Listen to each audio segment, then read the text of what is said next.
All right, Brian, how's it going, buddy? I am doing well, other than I'm fading back and forth in the Thundercat logo. So, Well, by this the way, is the way. I mean, if you're gonna fade yeah, into something, fade yeah. into the Thundercats. So, Oh, yeah. By the way, so before we get, I know we got a full show to do, but yeah. just curious, which would you pick? You, Bradley, Mhm. would you prefer the dark saber or the sword of omens? Ooh, Sword of Omens. My guy, my guy, Yeah, underrepresented in the pantheon of swords. yeah. The sword of omens is nerd deep, and again. The only time it's appropriate to make your sword longer by calling someone a hoe is Thundercats. And especially with the dark saber, unless you know how to wield it, it's going to be hmm heavy, and you're not going to be able to use it. Right. Versus So, again, yeah. sight beyond sight. So here's what we'll do. We'll give a grown man. Think about the concept of Thundercats, number one. Okay. Forget the whole anamorphic animal cat things who have magical Yeah. powers. But this was even as a kid.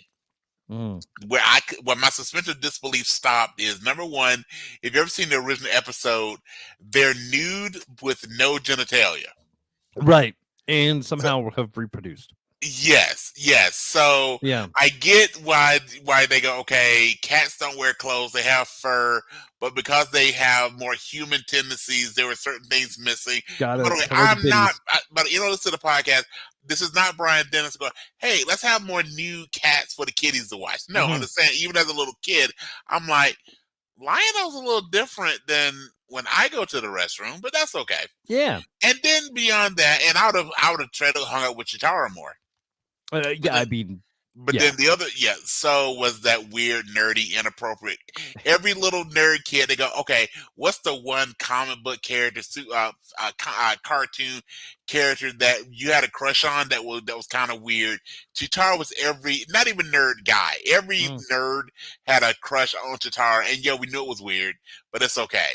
Mhm. So number one, that number two, for the most part, they didn't have tails, Yeah. and number three, the whole premise of the first episode where they go into the cryo chamber so they don't age, or at least we're told that aging occurs. The only one that ages is Lionel. Even if you want to play like, hey, the kids got older, but the adults, it was less Yeah. noticeable. Him, Wiley Kid, and Wiley Cat were all kittens Yeah. when they go into the suspension chamber, but the only one that aged because the prop necessity was Lion-O. So Yeah. yeah. Just even as a kid, I go, I don't under. And Thundercats is probably my favorite cartoon. And so as I got older, and I have them on DVD and all the things, and I Mhm. just remember thinking that still doesn't hold up. Like I can excuse the clothing and all that stuff for this is a kids show. But Yeah. the convenience, but why? Yeah, and again, of all the things in the show, I got to go. That's too far. That the little forget the whole human cat hybrid with the magical sword fighting the Egyptian shaman wizard Mhm. mummy dude while fighting out the mutants. By the way, if everybody on their planet is that species, how are they mutants? And then Fair. the other thing that's very elitist. Mhm. That's specious. That's very specious of us. Mm. And that's them getting that whole village with the robot bears and the Amazonian women. But again, where there were no men, but they were like young Amazonian women and the space cop and all the thing. Of all the things in the series, what I thought was too. By the way, when soap literally doesn't have an episode where soap is a weapon. Of all the things, I go, wait a minute. Wait a minute. That 80 suspension chamber, I call bullshit. I get And that. I yes, get that. Yeah. that is definitely nerd deep.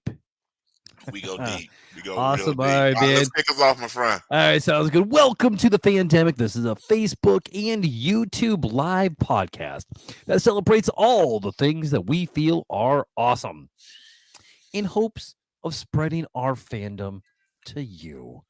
So, the show where we dive deep into the heart of fandoms, celebrate the things we love, from sci-fi to fantasy, movies to TV shows, comics to video games. We explore the universes that have captured our imaginations and made us lifelong fans. Each week, we'll take you on a journey through the realms of awesomeness. Expect passionate discussions with in depth analyses, things under the bed, and many side quests. So, whether you're a die-hard enthusiast or just dipping your toes in the fandom waters, the Fandemic is the place to be. I'm your host, the self-proclaimed Emperor of Awesome, Bradley Butin, and with me, I have the unverified twin of Dwayne The Rock Johnson in the eyebrows, the unverified twin of Dave Batista in the head wrinkles, Nice zoom. Nice. and the unverified twin of Shamar Moore in the nipples. If this was Mardi Gras, I'd show them off. If it was Mardi Gras, I'm You telling got you. my beads, buddy. Yes, sir.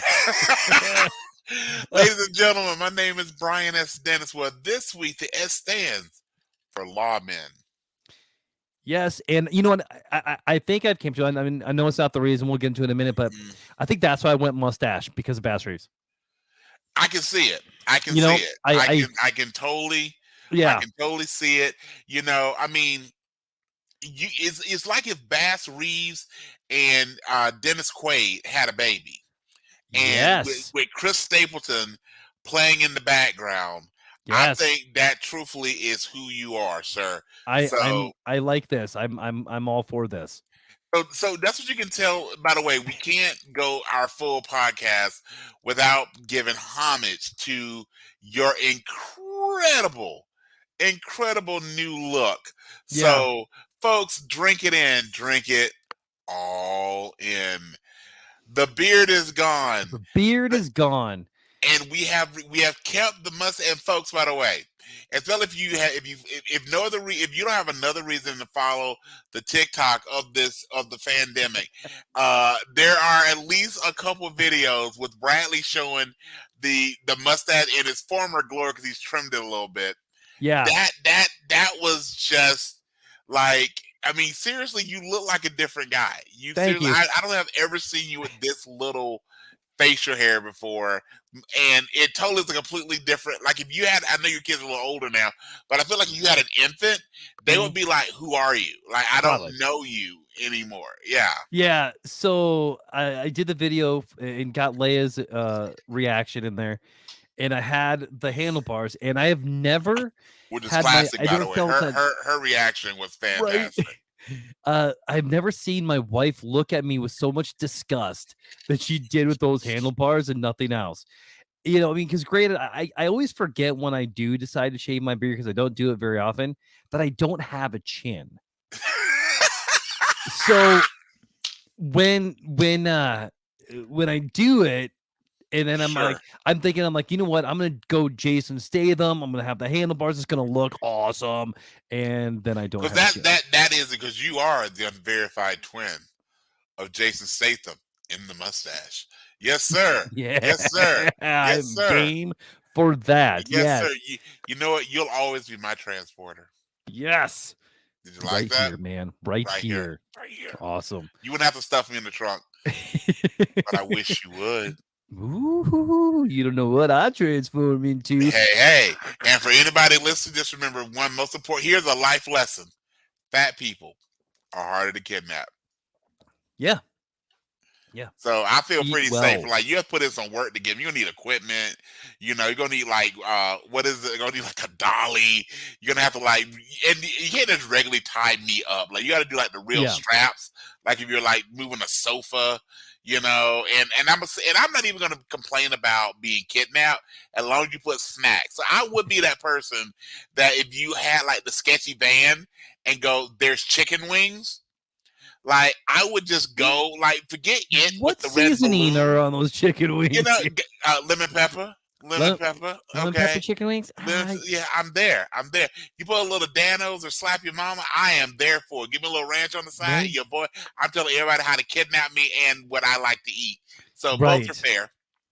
See, I think for So, me, it'd be chicken. If you're gonna go lemon pepper wings, I gotta have macaroni and cheese with it because man, my guy, dude, mac and cheese is one of the greatest sir. inventions that's ever been made It in in entirety. history. Yes. History, yeah. Oh man. Yes. Okay. So before we get too far on our gastro tangent, sir, why don't we start off by sharing people our favorite things of the past week? Yes. I think we're gonna have some of the same. I Just think I think just we are. I think thinking. we are. And do you want to lead off or want me to take it? Go ahead, take it. All right.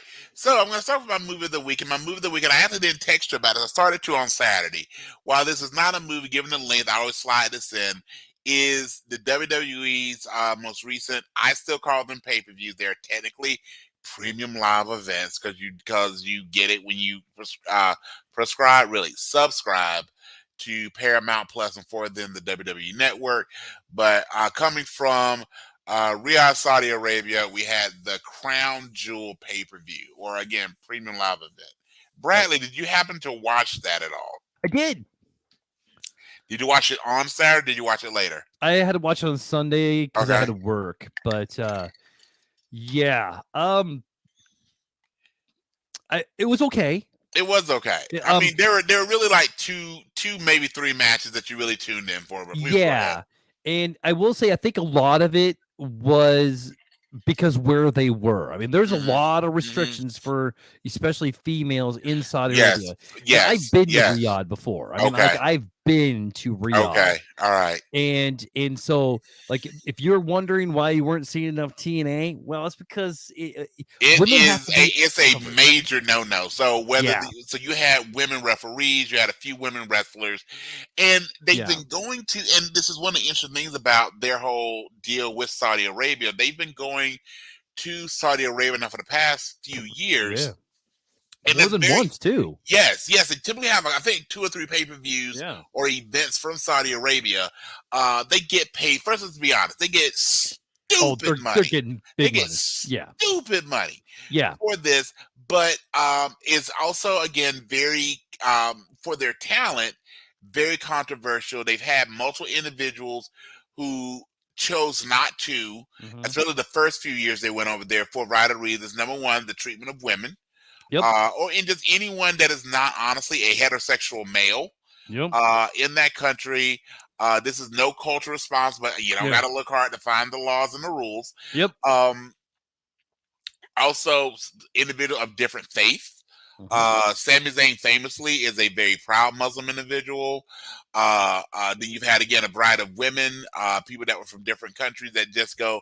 Just that location comes with this. So whenever they are in Saudi Arabia, so again, they typically do their events under the Crown Jewel banner for that show. What you'll notice is that if for any female referees, they typically will wear a long sleeve shirt under the ref shirt because the ref shirts are short sleeve. And all the women, that can't be very comfortable for the referee, but all the women are basically the only parts of their body that are showing are their hands and their face. They're in complete garb. I mean, and some of them trying to have them reflect their personalities. Rhea Ripley's definitely was very something that Rhea Ripley would wear. Io Sky definitely wore something that very much was tried to bring some of her Io-ness to it. But that's also been some of the things that they've talked about is you want the women who are athletes to go out here and have these very athletic matches and perform at the same time that they're performing in outfits that probably aren't conducive that level of athletic competition. And obviously the rules just aren't the same for the male talent. So and you didn't see a lot of women in the audience too. You did not. One thing that I did say was very cool, and I was actually going to say what I thought was my win of the pay-per-view itself. Again, it really was driven by 2 or 3 matches. We'll talk about them in a second. But to me, the best part of that pay-per-view, and if anyone wants to rewatch it, go back to when Cody Rhodes came out. So I think that Cody Rhodes does when he comes out with his American Nightmare entrance is shortly before he gets up to the ring, he comes out with a weight belt. I'm just how much those weight belts cost. He gives one away like every match. But similar to if you're old school, know Bret Hart would famously take off his shades and give those to a fan. Cody does that with a weight belt, and he always typically gives it to a younger fan. I've seen many episodes of Raw and pay-per-view. He gives it in a lot of times individuals that have a visible disability that are in the front row. But this one, again, as Brad says, there were very few women or girls in the audience. But what we did get to see, if you go back and watch it, right before Cody enters, he does his typical movement where he takes off the weight belt. He typically kisses it and gives it to a fan. There was a sea of little boys vying for that belt. He made very specific. Now, again, this is a man who has a daughter, who has a very, very wife who has a very, very strong let's say persona, but she definitely does not sit in the background. And he's given many interviews about the appreciation of strong women. Hey, he's a Georgia dude. I appreciate that for you, fellow Bulldog. He gave the belt to the sole girl in this sea of little boys and men, and that was so cool.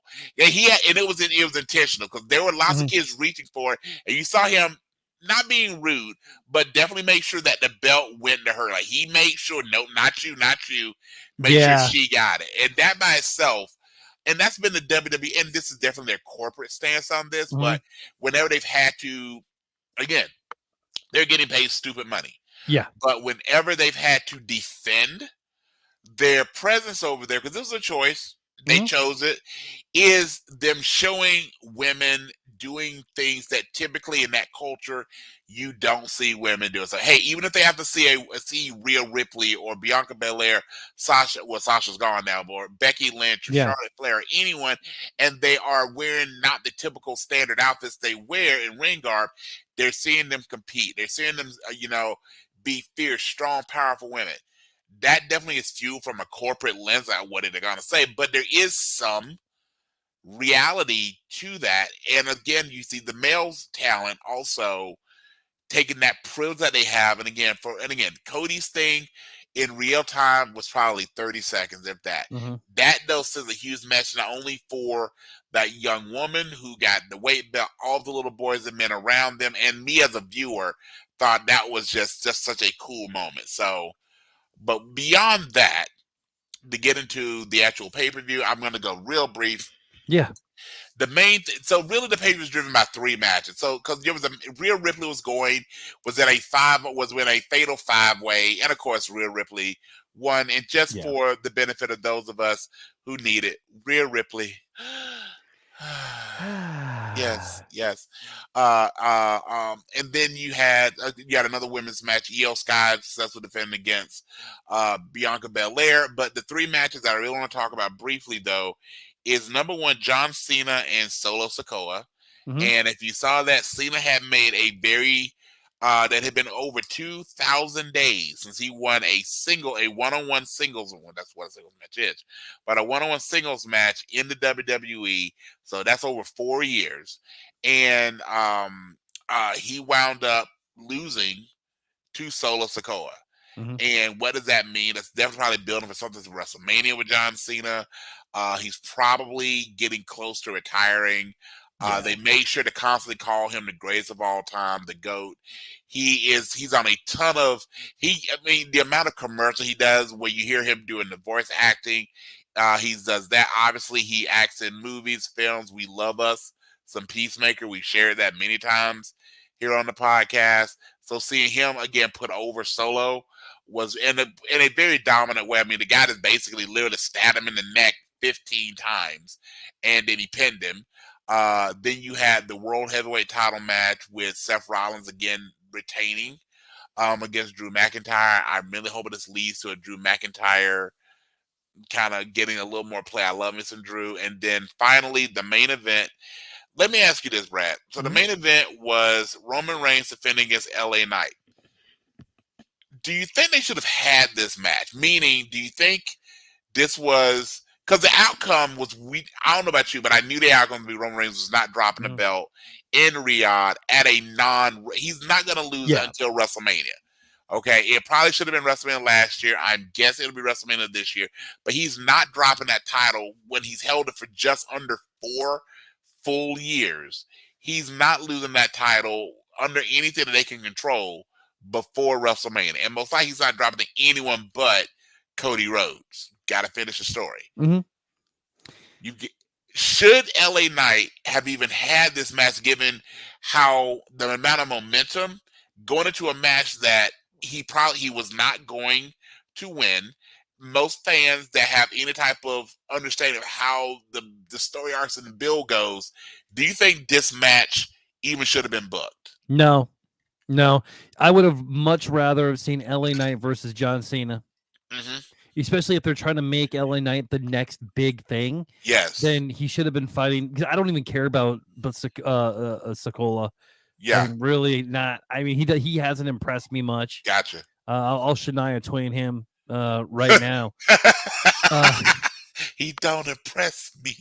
Wow. Yeah. I just show my musical taste right there. Okay. I actually like Solo Sikoa, and I think the Cena thing, but more important, I agree with you that it would have made more sense for you give him if they needed Roman to defend the title, which I'm probably been the minority. I actually like that he doesn't defend it all the time. When I was growing up, when the champion people like Hulk Hogan, Ultimate Warrior, Randy Savage, you didn't see the champion defend it all the time. You didn't see the champion wrestle all the time. You actually probably saw the world champion back when there was one. You saw the world champion really wrestle probably 3 or 4 times a year on television. I mean, they may do more house shows, but as far as what was televised, definitely no more than 5 times a year. Pretty much always on pay-per-views, and maybe the odd Saturday night main event. And the usual Saturday night main event was like a tag match. So then we got to the thing you see the other side, like you see Seth Rollins. Rollins wrestles every pay-per-view. Most Raws we see him do something. And they use that just position. I like that we don't see Roman Reigns actually in the ring that much. It's meant to be something special. And they could have had a match with him and Kevin Owens. They could have done something. But again, having LA Knight, being so hot. And they put him in that match. And they kept talking about, he pushed it to the limit, da-da-da-da. He wound up losing. And the one thing that I will say, and then I lied to you, there is a 4th match I wanted to mention, which is where I think they're going, which I hope they're going, is I think the next time we see him in a ring for a championship would be against the new United States champion, Logan Paul. That was great. The Logan Paul Rey Mysterio match. It wasn't it? That's probably my favorite match of the night. Mm-hmm. And it had the right ending at 100%. Yeah. Anyone that says, well, he's a part-timer, but he's a very, very so specific. So is Roman Reigns. He's a very special part-timer. Yeah. And he saved Rey Mysterio's neck, literally. And legitimately. He honestly, he's unlike again, old enough to remember when David Arquette won the WCW world title. Yes. I remember that stupid movie. Yeah, well, this isn't what was the name of that? Ready to Rumble, I think. Yes, I think you're right. Oh, this hello. Isn't that. This is someone who can actually wrestle, who's an actual athlete. Leia, who's your favorite wrestler? Hold on. Stay hydrated. She's telling us to drink. You got to tell me twice. All right, cool. By the way, yeah. You asked me to drink. That does impress me much. Oh gosh, do not screech into the microphone. You need to do like a stay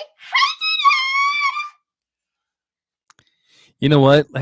So Leia, it was awesome that we saw Derek Shepherd die on Grey's Anatomy the same day that he was Sexiest Man Alive. I still feel robbed. All right, tell Brian bye-bye. My favorite wrestler is Sasha Banks, Liv Morgan, and Alexa Bliss. Yeah, those are all very valid. And what about your favorite men's wrestlers? 0? That's okay. That's fine. Yeah. Does Leia know that Alexa is getting ready to have a baby soon? Yeah. Did you know that Brian Dennis is the unverified twin of Dwayne "The Rock" Johnson? I don't get it. The eyebrows. I don't get it. It's okay. All right, tell Brian bye-bye. Hold on. Can you have real quick? No. Okay. All right. Okay. Bye-bye. How about my princess? Oh, did you know that I lost a tooth today? Show me. And it came loose today, and and I asked mommy to pull it out. And then when I pulled it out, the big tooth is already growing in, and it's halfway done Oh yeah. growing. All right. But we're gonna I get still work have on the this. napkin. I can show you, Daddy. Nope, that's good. I don't want to see the tooth. All right, we're gonna I do can this. show you. I don't want to see it. All right, love you. Brad, do teeth bother you? Yes. I can gather. I can Yep. gather that. Can you touch me, please? No. All right. Stay hydrated. I will stay hydrated. Okay. Okay. All right. So enough on Crown Jewel. Last thing of it, and then I'll definitely turn this over to you, is show of the week, and I got to go shows of the week. So number one, I'm just going to give you my non-quite shows, but the ones that were still right there. So number one, Loki continues to be super duper strong.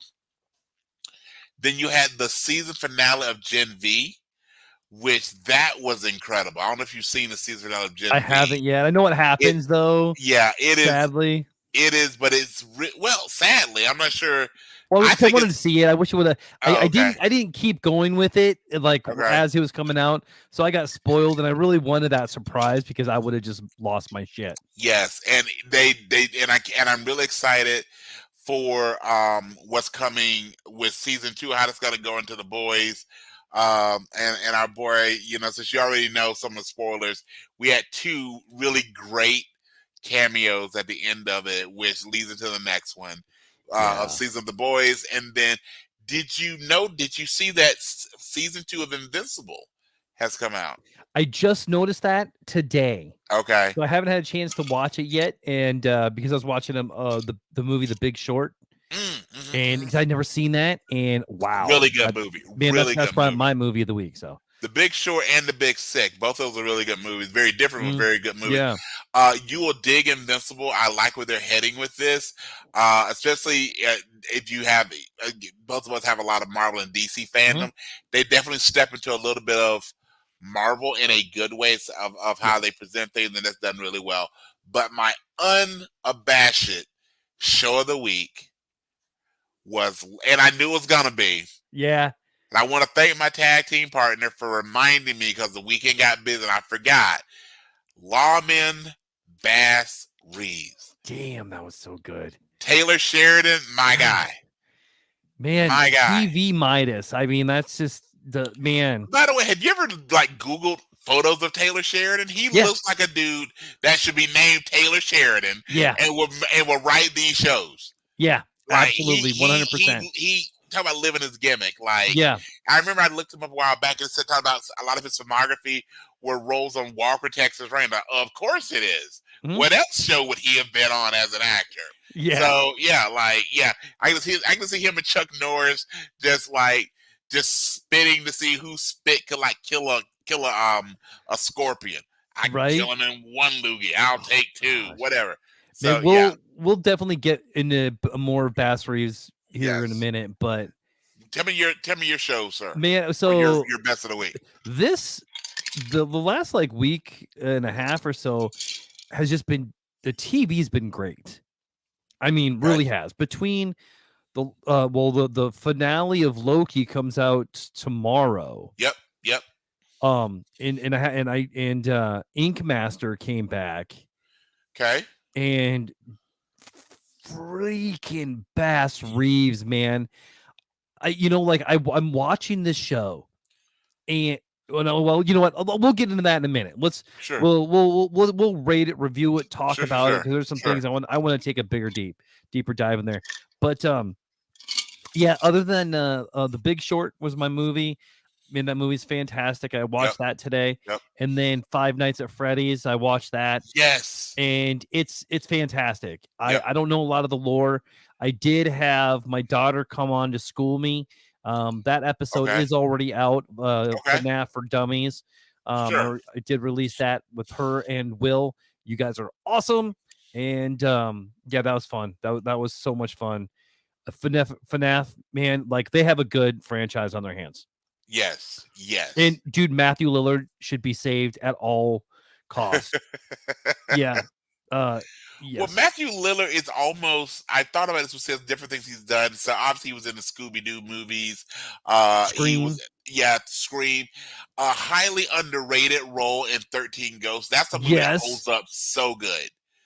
And the thing, Yeah. and unfortunately, if people only know 13 Ghosts because you can stream it, one of the cool things that if you actually bought because I had the DVD, if you bought the Mhm. DVD of 13 Ghosts, The it bubble came, comments.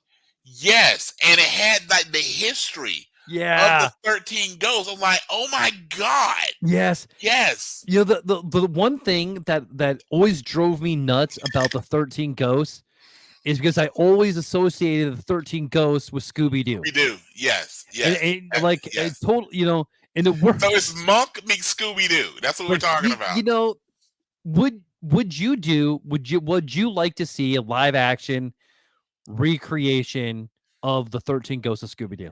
Absolutely. I think The only thing is Vincent Price, R.I.P. right, Like right. that for again that don't know the 13 Ghosts of Scooby Doo, Vincent Price, R.I.P., who's probably the Mm, spookiest man ever. Like it's some yeah. between him, Hitchcock, and Bela Lugosi. And Donald Rumsfeld. You But know, you beyond that, but Jordan beyond Peele could take his okay, place. yes, yeah. By the way, because I did watch when it was on. I've been watching Brooklyn Nine-Nine. Love that show so much. And I did not know this, but Jordan Peele's wife is in the show.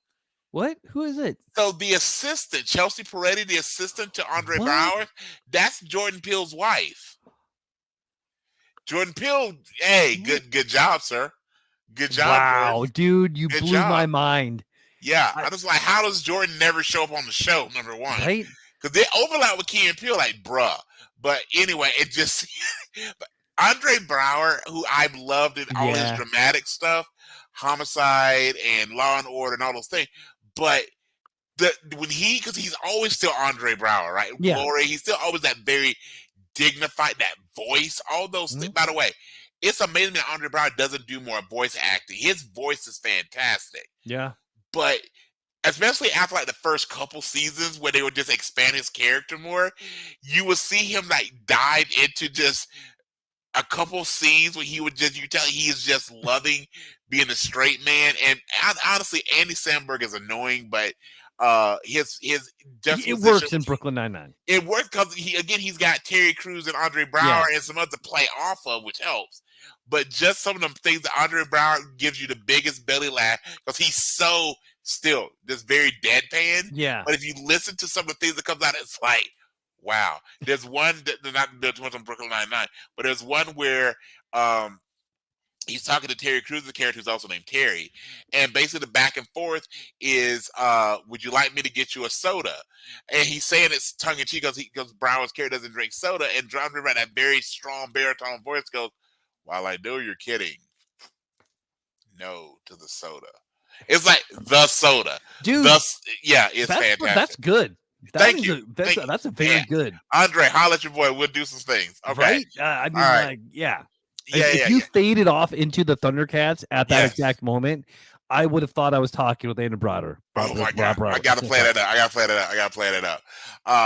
By the way, another great movie that he did was Get on the Bus, which talks about the Million Man March, but his character in that is so, that character actually is the opposite of anything he plays. So that character is just so overly verbose and like it's just almost hyperactive. To see Andre Brower play a character who is just loud and annoying and again so hyperactive, it's like, dude. So anyway, I can talk all night about Andre Brower. Hey, if you're not busy, Andre, if you're listening, and we know you are, come on the show. All right, sir. I'll let you take away. I'm talking too much tonight. No, sir. You're good. You're good. Actually, the one thing that I wanted to talk about more than anything, sure, is Bass Reeves. And I say, let's get into Bass Reeves. First of all,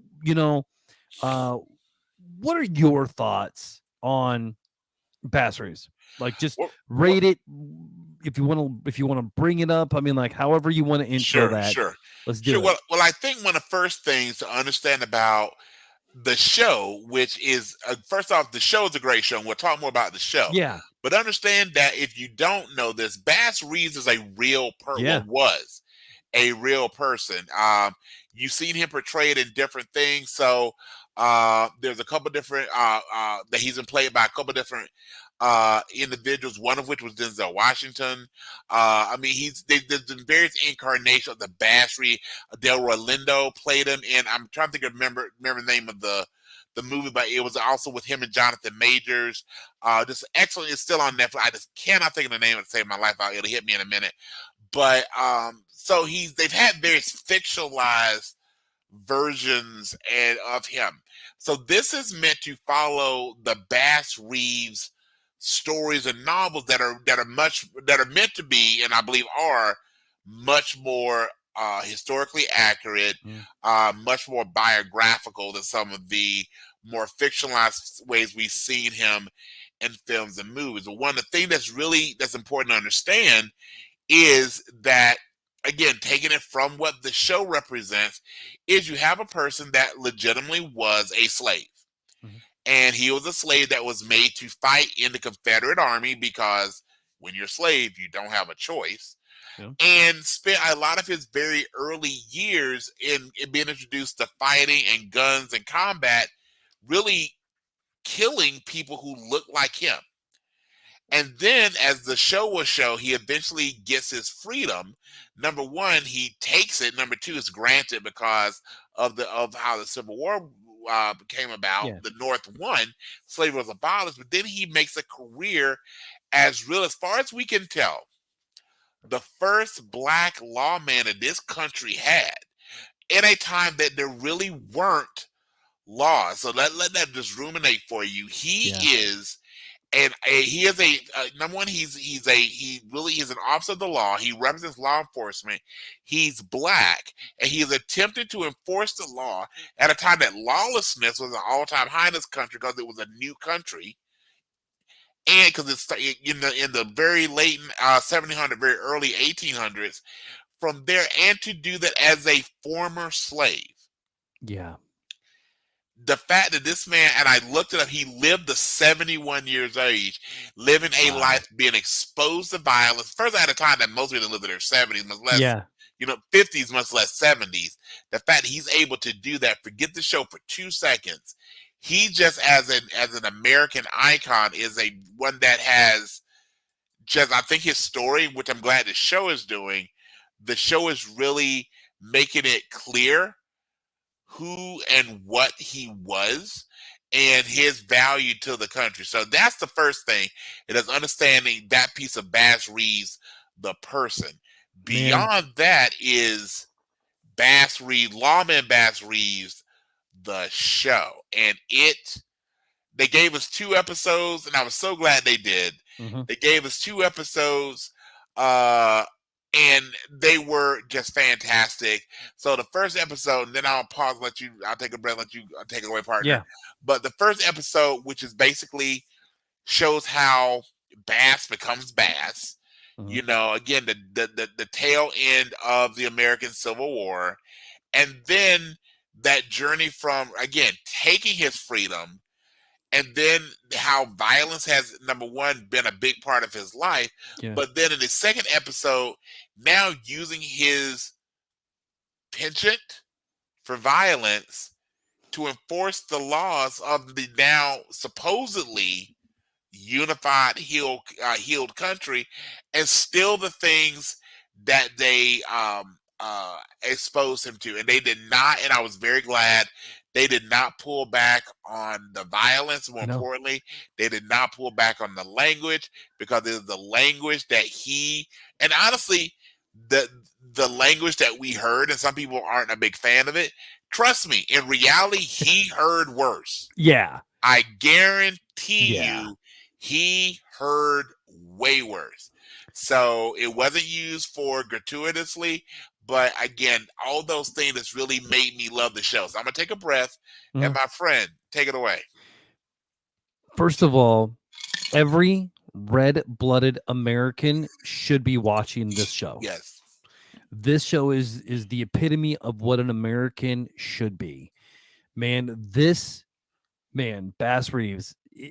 So episode 2 is probably one of my all-time favorite episodes in TV right now. Yep. Like, I mean, I had all of the feels at different times in that episode, and I'm like, and the entire time I'm thinking, like, this is American goals. Yes. Like, live a life like Bass Reeves, and like the way that he is portrayed is beautiful. I mean, like, Yes. you can see the struggle.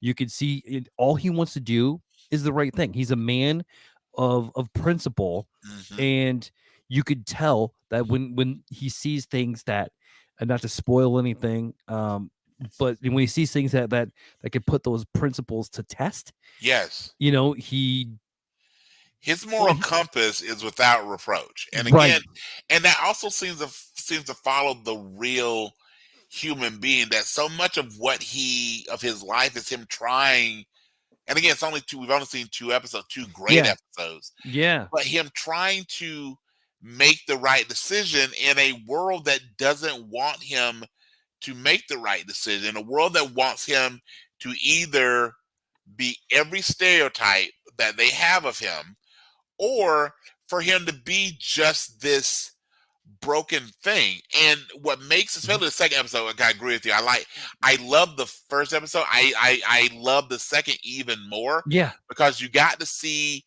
the relationship between him and the Dennis Quaid character, and that just Yeah. that campfire discussion they had, Right? dude. That Oh. was just, I mean, that, and again, these are all, as far as we can tell, these are all real people. Mhm. So he played Cheryl Lynn. I'm sorry, Cheryl Lynn. I always want to say it as one word. Mm. First name Cheryl, last name Lynn. And they basically, he introduces him to work as a lawman. Yeah. And primarily because, and again, this is why when you put the spoiler alert scroll, without getting too into it, because everyone should go and watch it. But basically, as a black man, he's pulled in to help capture another person of color, this time a Native American, indigenous American, because he speaks the Creek language. Yeah. And think about that was is that basically, shows again we have such a divide in the country that the only way, and this is a big thing we had with various black troops in the Civil War, and just after the Civil War, you see it kind of hinted to a little bit in the Hateful Eight, is that oftentimes black soldiers, whether they had been former military or not, they were dispatched to literally massacre Native Americans. Mm. So that dynamic was even there. So they were made promises that you'll get your freedom if you bring us so many, I hate to say it, but the term dead red was used a lot. Like, Yeah. they would do all these things, and even going like, you're not a person in our eyes, but you're not a savage. And you heard again, and by the way, I've heard from multiple actors that when they've had to, Leonardo DiCaprio gives a really great interview with his role in Django, that when you have white actors that have to Mm. play these very, very obvious racist characters, that many times that's a struggle for them as Yeah. actors. And you've seen different actors of color go, the film isn't made without you, and you have to commit to it. If you soft serve it, if it looks like you're uncomfortable, if you can't commit to it, then the message, because we need to be outraged, we need to be bothered by it, so we don't do it again, right? Yeah. Exactly. So the fact that again Quay's character Cheryl Lynn is again who needs Bass for so many things, but again there's very little redeeming in him, and that Yeah. campfire scene is just, especially when he gets ready to leave. And this is my last thing on the spoilers, but when he literally asks him, did he like, Bass Reeves to Cheryl Lynn, Mm. when Bass goes to Cheryl, does he like the man that he is? Yeah. And this guy has a comeback for everything. That's the one time he's speechless. And that's also the moment that he decides that he respects him. Absolutely. Yeah. Absolutely. Oh man, like and we all know that Dennis Quaid is a freaking fantastic actor. He is. Yes. And I'm sorry, I'm gonna really mispronounce your last name, David Oleo. Or Yalo. Oyelo, yeah. Yeah. If you've been watching our podcast or listening, you know I do not pronunciate well. You try. I try, my friend. Yeah. So, man, he's gonna get Emmys. He is Yes. going to get Emmys for Yes. this. Yes. Damn. Yes. And I got to give credit to Taylor Sheridan because, we talked before just a few minutes ago that Taylor Mhm, Sheridan looks like somebody that would be in Walker, Texas Ranger. Taylor Sheridan mhm, looks like someone who would be behind Yellowstone, mhm. 1884, 1923, all those things. Yeah. Uh, it wouldn't shock you to see that it wouldn't shock you if you heard that he's behind, the Mayor of Kingstown and Tulsa King and all that sort of thing. But then he's also his two most recent projects have been Special Ops Oh Lioness gosh. and Lawman Bass Reeves. Not Yeah. only were they phenomenal, but think about the stars of those shows. You've got Zoe Saldana and you've got David Oyelolo. Oyelolo. There it is. Okay. Oyelolo. I actually watched this pronounce his name a little bit ago on YouTube because I wanted to give respect to it. But so both of these are shows that are led by individuals of color. LaMonica Garrett, Mhm. who was a big part in 1884, has a big part in Special Ops Lioness. So from a guy who this guy legit lives in Texas. I googled it earlier. He literally Taylor Sheridan. They live at the 6666, so four sixes. He The didn't six know, really? the 6666 ranch. That is literally that is the Man, home that's he order owns. 66 twice. Right? So everything like this dude is gonna do thing that talks about the good old boys and that rugged and again Mhm. and that's been some of the criticism of Yellowstone. I think it's fair. But then when Yeah. you see the stories that he tells through the lens of Special Ops Lioness and of course Lawman Bass Reeves, it's like these are important stories Yeah. and he helps make sure these stories are told. And and again, he had some of the shows, okay, lack a little diversity, but even with that though, but when you look at it, he doesn't pull any punches that talks Mhm. about. I never forget in 1884. Was 1884? No, it's 1923. In 1923, when they look at the reservation school, and I think it's one of the first scenes of the first episode, Yeah. where the young I know where you're indigenous going. woman with the nun and how they treated her in the school and all the things. So they didn't pull back on how those individuals are treated. They definitely make sure that LaMonica Garrett's characters always there's no tokenism. No, he's on a peer level with Sam Elliott in 1884, Yep. and obviously he's a total badass. By Oh the way, man. dude used to play hoops. I mean, played a lot of street ball in his time. So I got to give Taylor Sheridan credit. It would be really easy for him to write shows for the people who look like him, and that's the stories that he tells. Yeah. He takes things and it has a very rich texture of them. And I like the fact that whether he does historical research himself or brings in people to help him tell those stories, as a person of color, I really got to admire for, let's be real, a Texas white guy writing shows that honestly are for everyone and really giving a lot of credence to, again, both contemporary people of color in Special Ops Lioness and because again, that show takes place a lot of time in the Middle East. He was very respectful. Yeah. Um, and of course, Lawman Bass Reeves. Yeah, man, I texted you earlier and being like, what is his best show? And I Yeah, mean, he doesn't have a bad one. So I he mean, like, doesn't. He if doesn't. I was to rate them, I don't know if I could. I really don't know if I could rate his shows. I would probably have to go Yellowstone since that's the biggest one, I guess. But like, And to me, really, I don't. that might be my of all of them, maybe my Yeah, least favorite.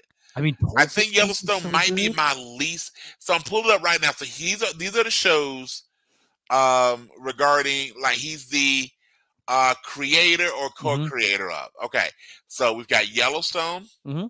Mayor of Kingstown, Yeah. Yeah. 1883, Yep. Tulsa King, 1923, Special Ops Lioness, Lawman Bass Reeves, and then he's got one upcoming called Landman, which I don't know anything about, but we just go there. In 1944 was announced today. Yeah, 1944 was announced today. With Matthew McConaughey. Yes. All right. Okay, we are both children. Okay. So, Yes, but if you just go Yellowstone, Mayor of Kingstown, 1883, Tulsa King, 1923, Special Ops, Lioness Bassman. That's 1, 2, 3, 4, 5, 6, 7 shows. Yeah. I would have a hard time. Again, for me personally, Yellowstone would be maybe my, and I really like Yellowstone, Yeah. but that might be my least favorite. I actually think 1923 and 1883 are superior to Yellowstone, because 1883, especially just the beginning of 1883, when Yeah. she gives that soliloquy, and again, Yeah. spoiler alert, that she talks about she's dead. Yeah.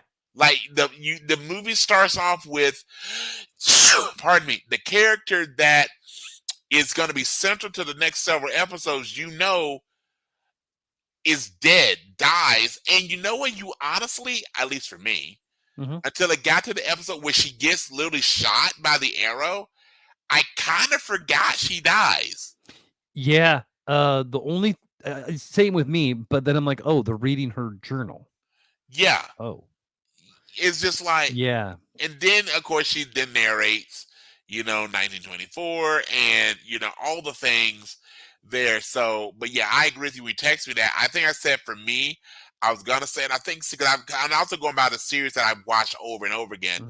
The one that I've watched repeatedly, I think I'm now on my 4th, like starting from the beginning all the way through the end. I will pick and choose certain episodes of all the series. I gotta say, probably my favorite one, and the only reason that it is beating Lawman Bass Reeves is I have an entire season of it, is Special Ops. Because I also has such a very deep, textured, I mean, that show has so many levels of it. And Zoe Saldana, I mean, I don't know when they announce Emmy nominations, but another one is, wow, like she's got talk about playing a very convoluted, complex character. That one, I went Gamora who. So yeah, absolutely. Yeah, man, it's so good, so good. All right, back to Bass Reeves. Let's go ahead and rate it. Okay. On the Beardy scale, if only you know what, I'm gonna change it up. Okay, given your current look, and Bass, by the way, Bass Reeves is known for an iconic mustache. So every iteration of Bass Reeves has a very strong, prominent mustache. And you can find actual photos of Bass Reeves. Again, R.I.P. So I'm going to give this 5 mustaches. I mustache you. Absolutely. I will as well. I will say episode 2 is better than episode 1. It is. And not episode 1's bad. It's not episode 1 is bad at all. Yeah, and that is hard to do in itself, is to beat your first episode with your second episode.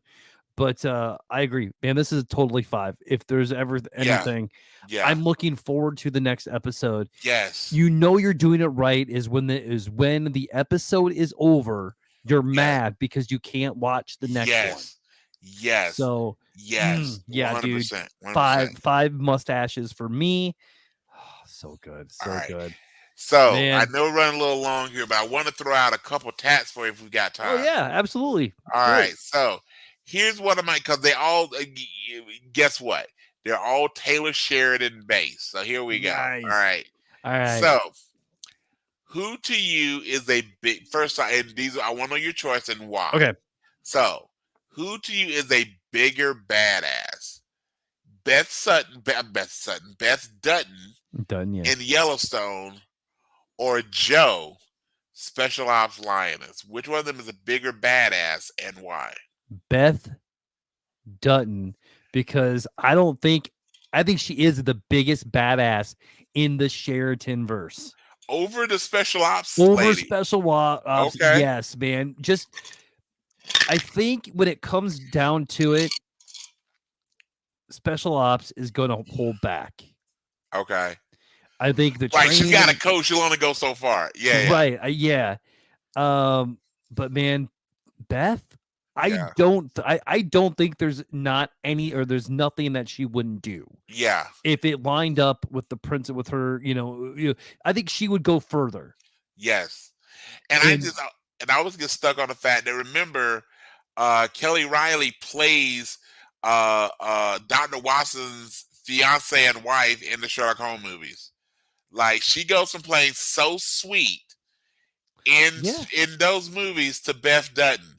And the best part also is we just got to talk about how Bass Reeves has that moral compass, like he always does the right thing. Yeah. Beth Dutton is the opposite side of it. She like, Right. how can I go low? When people you say, hey, when they go low, we go high. No, Beth is like, when they go low, I go lower. Right. Like you can't get lower than me. Yes. I make sure they stay down. Yes. She will. Again, this is the nerd. She would have taken Jamie's bag from American Beauty and ripped it to pieces. Like, Yeah. she's like, yeah, whatever. Yeah. Like when he was in Ghost Rider and he became I Am Legion, they would have ran away. It was like, Beth is on her way. No, we're good. Okay. Oh man, yeah. All right. Who's got the better wardrobe? And by this I mean that if you had to rock one of these two gentlemen's wardrobes, Mike McCluskey, the mayor in Mayor of Kingstown, Okay. or Dwight Manfredi, Stallone's character in Tulsa King. Dwight Manfredi, Bro, man. I want to Dude. know the budget to dress Stallone in those threads, right? Yes. Oh man. I mean, Jeremy Renner looks good, but Yes. dude. But he also wears a black suit in every episode. It's that's a smooth ass black suit. Yeah. But Manfredi. And by the way, I wish. Hang on, let me just look real quick. I wish. Let's see here, because I meant to look this up earlier. Regardless of what it is, I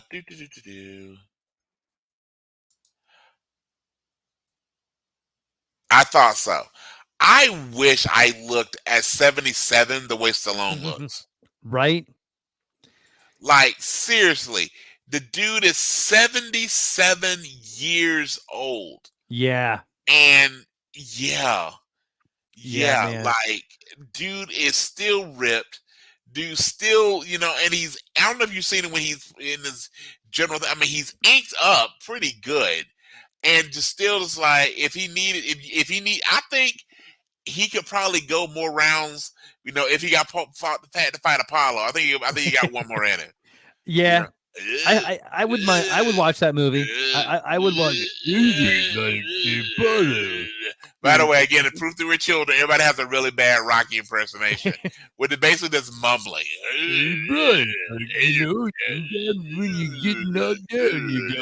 Okay, all right, we're losing viewers by the moment. Okay, all right, and then my very last one. This one is so we know that we're building in the Marvel universe. Okay. We're building to Secret War. That's going to be the next big Avenger. I heard a rumor about that too. I want to bring up go ahead and share your rumor. Go ahead and share your rumor first. So I heard that that Secret Wars is going to be heavily influenced. So the main characters in it are going to be Wolverine and Tobey Maguire's Spider-Man. I have heard that as well. Yeah. Yeah, let's do the which Wolverine makes sense. The Tobey Maguire one, I'm going to talk about that a little bit, but so which one of these? My first one I got is a twofold question. Okay, which one of these characters do you feel is most likely to be in Secret Wars? Okay, and if you have more than one pick, which you can. Mm-hmm. Who do you think will have a bigger role? So first off, how many of these people do you think will be in Secret Wars? Okay. Number two, if you have more than one pick, who do you think will have the bigger role and why? So here we go. We've got Zoe Saldana, who plays Gamora. You've got Clint Barton, a.k.a. Hawkeye. Okay. And then you've got Stakar or Gord, played by Stallone. So these three actors are in Taylor Sheridan, Jeremy Renner playing Hawkeye. Mm-hmm. So Gamora, Hawkeye, or Stakar Gord, the leader of the Ravagers, Stallone's character. Do you think 1, 2, 3 of them or none of them will be in Secret Wars? I think 2 of them will be in Secret Wars. Okay, which 2? I think Gamora and I think Hawkeye are going to be in there. Fair. Now, I would like to see variants of them though. I want to see a different version of of Gamora, maybe even the Gamora that was The die. that died, I was right? thinking that too. Yeah. Right, and maybe a different version of Hawkeye, Yeah. may or maybe or a Ronin. Ronin was Yeah. Yeah. kind of pretty cool. But I also remember for a while that he was Goliath, aka Giant Man. So maybe you'll get mm, a universe we don't, since Paul Rudd is no longer the sexiest man in America. Maybe we'll get more Jeremy Renner with the size power. So you thinking yeah, Gamora or Hawkeye? Who do you think will have a bigger role in Secret Wars? Hawkeye. Okay. Well, yeah, I think so, but I think a lot of it will be in passing the torch so he's done. Yeah. So like, or it'll be like he's already passed the torch, but has to come back to Right. save the day or whatever. Well, at the end of the Hawkeye series, he's referring to her as Hawkeye, all those Yeah, things. yeah, And that also would lead into, don't forget we now have Kingpin in the universe. yeah. Echo comes out here soon. Yes, that still was one of my better squeal moments when we get Vincent D'Onofrio showing up. Like, oh my god, Yeah, and I can't remember if you told me, I saw the actual article, but I want to say that there is rumor or has been confirmed that Jennifer Garner is going to reprise Elektra in some upcoming things. yeah. You know what? I'm wondering if they're gonna start with. I think she might. Secret Wars, possibly, because I know Okay. they're breaking open the multiverse. So Sure. I mean they've said it in the trailers for the Marvels. Yeah. There's a hole and things are coming through or whatever. Sure. I have a prediction for the Marvels. It's almost like when you have that box under your parents' bed, right? and you slowly slide it out, and you break open that hole. Go ahead, sir. Yes. What's in the box? What is in the box? I think we're gonna get our first X-Men. Yes. I think we will see the first mutant or X-Men in the Marvels. What they've established so far, if you've been keeping up on, we've established so far 2 mutants in the MCU. They've given us Namor in Wakanda Forever, and they gave us Miss Marvel as a mutant. So they used both of those terms for those characters. Yeah. Miss Marvel and Namor. So because of all the others in Wakanda Forever, he's the one that was born different. So again, he himself is a mutant beyond all the other people of his city. And then Miss Marvel that they discovered, again, spoiler alert, it wasn't the bracelet, it's something in her. So we've got those 2 mutants, and of course we've seen, Sir Patrick Stewart as Professor X when we went looking at and again, I just watched it the other day, Doctor Strange: The Multiverse of Madness. So you're starting to see the influx of those. You've got Spider-Man properties now. You see them on Disney Plus. You got the Hulk on Disney Plus. You've got She-Hulk. So that honestly leads into the X-Men, which I'm really, really excited for. And you're right. And I really hope, and we're gonna get Wolverine because we're going to. Yeah. But I really hope 2 things, and I know we're kind of going off of Taylor Sheridan for a moment. 2 things when they give us X-Men properties, whatever the shows or movies you're gonna give us, do us 2 favors. Number 1, this one just straight do it. No Dark Phoenix. Yeah, please. We don't need to see it. Yeah, no.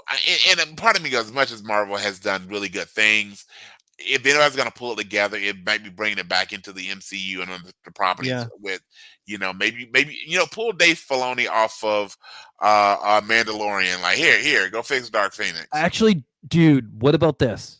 Okay. So this is the Marvels. Yes. Right? There is a Marvel girl, by the way. I was going to say, what X-Men goes by Marvel Marvel Girl. Yeah, Marvel Girl, which is Jean Grey. Jean Grey. That's her original name. Yeah, that was her original. Do you remember the original Nick? This is that we were really going nerd deep, folks. Yeah. Do you remember the original? They got rid of it fairly quickly, But Cyclops had a nickname during the original X-Men comics that came out in the '60s. He wasn't called Scott when he wasn't using the Cyclops moniker. He actually had a nickname. By any chance, do you know what that nickname was? You've asked me this before on the Have I? podcast. You have. Yeah. What is? I don't know, Brian. Slim, and that was actually part of his deal was he felt he was so gawky and geeky why he didn't hit. Last thing, and then the other part is so definitely just don't give us in Dark Phoenix. Just leave it alone. But the other piece is if they're gonna do it, knowing that Wolverine is going to be there, of course. Yeah. But if they can just make the X-Men other than Wolverine, and Wolverine doesn't have to be an X-Men, by the way. He can just be Wolverine. Yeah. Give us the original X-Men team or X-Men team. Give us the original 5. That just has always bugged me. Yep. And Avengers did the same thing. It's not the original Avengers. But they're closer to the original roster than they did with X-Men. So Bradley, can you redeem yourself? Can you name the original X-Men? Yeah, I think so. Let's see. We have Beast. Yes. We have Bobby Drake, Iceman. Yes, they're 5 total. So we've got 2 out of the 5. We have Marvel Girl or Jean Grey. 3. We have Cyclops 4. and Angel. Yes. So, bonus round. Can you name the original Avengers? The 6 of them, right? I believe so. Let's go off. Okay. So the Avengers was created by Hank Pym, Ant-Man.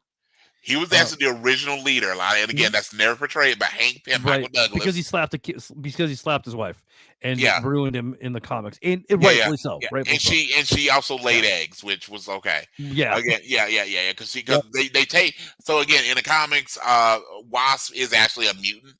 And part of her mutate because the insect thing, get it? She lays eggs. Okay. So we've got Wasp and Ant-Man. Yep.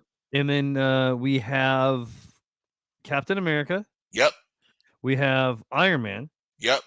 We have Hulk. Yep. And it wasn't Thor. Thor was not an original, right? No, Thor was not an original. I want to say. So that's it then. That's it. That's the original. There was 5 and not 6. I think so. Yeah. Yeah, I was thinking that Thor was part of this again. I'm sure people are like, what does it matter? Because we want these to be as authentic to the canon as possible. If not, Spider-Man 2099 is going to come get us, going to interrupt the canon. But another Mandela effect. But okay, I just checked it. The original, Thor is there. So the original comic book of Earth's Mightiest Hero, I'm just going by the cover, was Iron Man in the old school Iron Man costume, which he kind of makes with yelling in the cave. Hulk, Thor, Ant-Man, and Wasp. There was no. It's Cap. It's Cap that was not an original member. Oh, it is Cap comes very, very soon after. Okay, but here we go. We've got. I'm just double checking. Yep. So here we go. The original Cap is so synonymous with it. That's why we jump. Mm-hmm. So it actually is Rick Jones, Hulk's friend, pulls them together. But the actual were Ant-Man, the Wasp, Iron Man, Thor, and Hulk. Cap was not there. Wow. But it does say that Cap joined in issue number 4. So he came right after. But he was actually not that original lineup. Now, Captain America. And there's also rumors that Chris Evans will make an appearance in Secret Wars as well. Oh, I'm sure they're going to get everybody. I think Robert Downey Jr. will be back. I've heard that as well. That both Robert and because again, especially if they do the variants in the different universes, that explains away. And by the way, let's remember, Cap isn't dead. He's just old. Yeah, it's true.